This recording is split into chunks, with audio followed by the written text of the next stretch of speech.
Pero ni Edipin, kukuha mo. Oo, pampagawa ko ng yero. Papadang hero, paano namutan na? Pati din si Bandama, chismosa ka din Dadamot si Edipin eh. Philippine. Kunti lang naman kukunin ko, hindi naman lahat. Kunti lang kukuha mo? Oo. Tapos ang pera ni Edipin, pambiling namutan na. Hindi po siya pambiling hero. Pambiling damot para madaling Paano pag Edipin. inuwi ko na sa bahay namin, magluluto ako ng pagkain niya.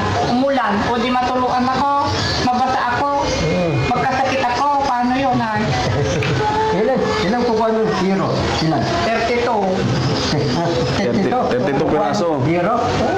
Ang dami na. Ang dami ah. Buong bahay na yan. Buong bahay.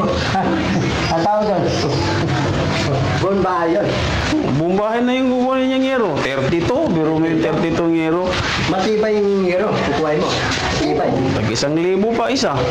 Yung pamaskuhan na ni Frankie. Oh, marami. Binigyan ng cellphone. Bibigyan sa cellphone. Binigyan ng pera. Bibigyan sa pera. Ngayon, manghingi pa ng pera. Oh. Tapos mayroon pa sa pizza 9 January, mahingi siya ng pera. Hindi, ang singit ko lang kasi dyan, bakit may sponsor ka na? Ba't kailangan mo pa kasi si Daddy? Sinong sponsor ko naman? Wala naman. Oh, Si Daddy, sponsor niya. di ba, tapos meron ka pang asawa. Anong ginagawa ng asawa mo? Oo nga pala, may Yung asawa kita, ka. yung kita ng asawa ko, pang Bakit kasit kay namin. Daddy na lahat iasa yung gastusin nyo? Paano yan? Ilan ba anak mo? 3. Ang bunso. Oo. Lahat na lang. Lahat na lang kay Daddy iasa. Eh, ang dami-daming obligasyon din ni Daddy. Ang daming beneficiary dyan. Hindi lang si Kuya Oliver. Yung pabalik-balik pa namin sa gamutan, mas malaki yun. Sa asawa mo na maghanap buhay siya para sa May inyo. trabaho naman siya sa bukid. Pero yung kita niya kasi, sapat lang na pang araw-araw. So yung walang pangpagawa ng yero, wala na. Kasi sa totoo lang, napapaisip na lahat kasi mula nung nandyan yung pera ni Kuya Oliver parang pabalik-balik ka na kasi tapos yung kuhan. ATM nga ito, withdraw ng withdraw eh. Yung sinasabi mo na kahit yung 25,000 lang yung butal ang kukunin mo, hindi pa naumpisahan yung pagamutan. Oh. Paano yun? Di siyempre, napapaisip ang lahat. Pero ano man ang gusto mo talaga, yung buta lang ang kukunin mo o buo na? Hindi yung butal lang. Buta lang. Oo. Para lang may magawa yung yero ko na butas. Manawagan ka, ungero. Ungero lang, manawagan ka. So, Daddy Frankie, Sabihin mo sa kanya, baka pwede naman yung yero ko mapalitan na, magbabagong taon na. Yung yero ko butas pa rin.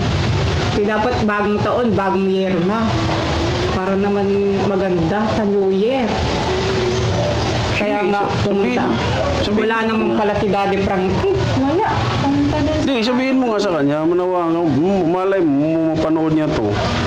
Panoorin niya, sabihin mo. Nagtago yata si Daddy Frankie, tinaguan na yata.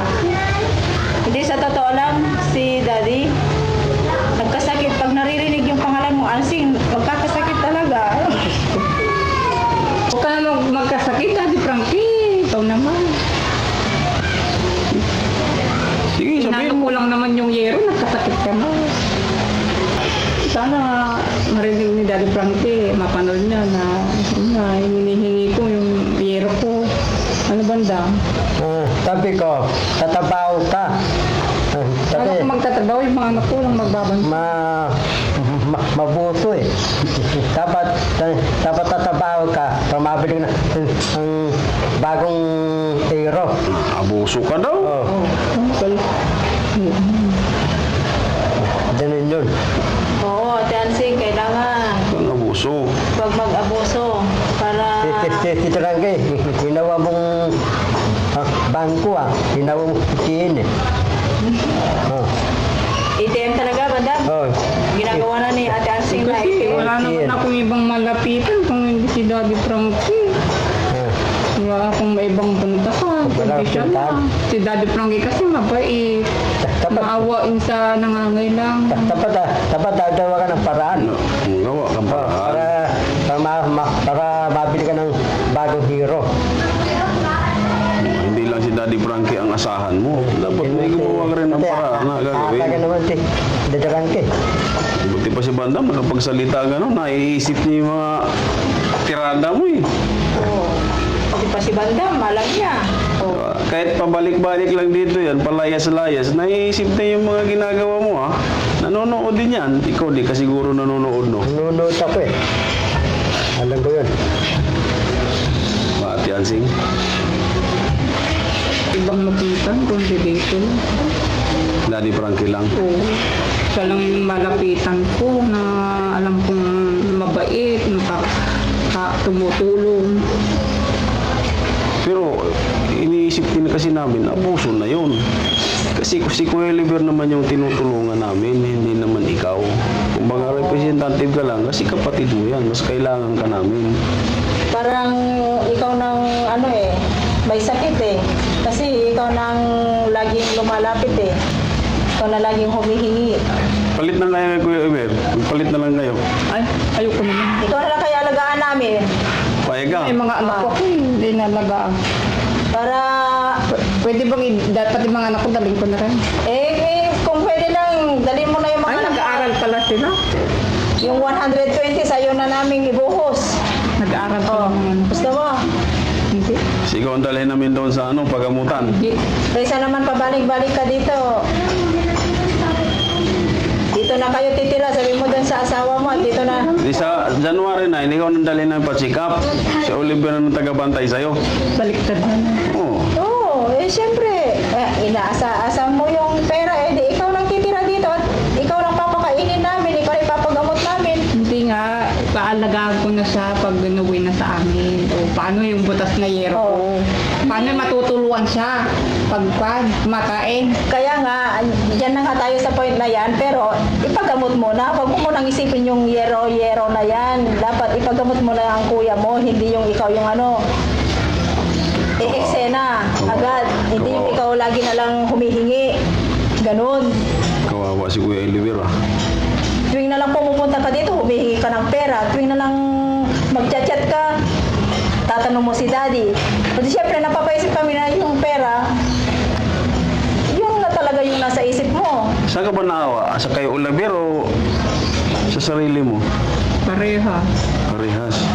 Sarili at sa kay Oliver. Kaya minsan, isipin mo din. Mag-isip ka din minsan kung ano ang nakakabuti. Kumustahin mo na lang si Kuya Oliver para Saan siya? nasa taas. Pwedeng puntahan. Oo naman. Kaso lang, antayin natin si Daddy Frankie kung anong oras ang darating niya. Anong oras ba siya natin? Pumunta lang sa tatay niya. Babalik din yun.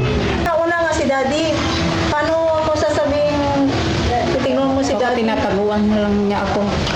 Hindi, pumunta lang sa tatay niya. Hindi naman nagtatago yun. Sige, kakapalan ko na yung mukha ko.